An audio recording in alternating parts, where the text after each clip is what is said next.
APDSC Telugu 7th class 8th lesson యథ. పాఠం ఉద్దేశం: గిరిజన ప్రాంతాలు ప్రశాంతతకు, మంచితనానికి, అమాయకత్వానికి నిలయాలు.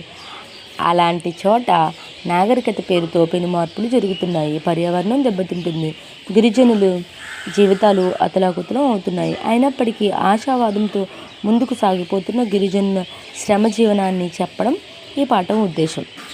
కవి పరిచయం: కవి బోనం నాగభూషణం.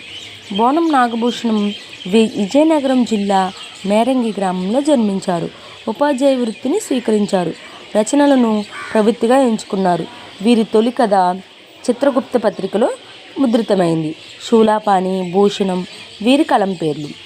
భూషణం కథలు ఏది సత్యం, యథ సత్యం, కొండగాలి, అడవంటుకుంది వంటి రచనలు చేశారు. ప్రస్తుత పాఠం కొత్తగాలి కథా సంకలనంలోనిది. Thank you friends.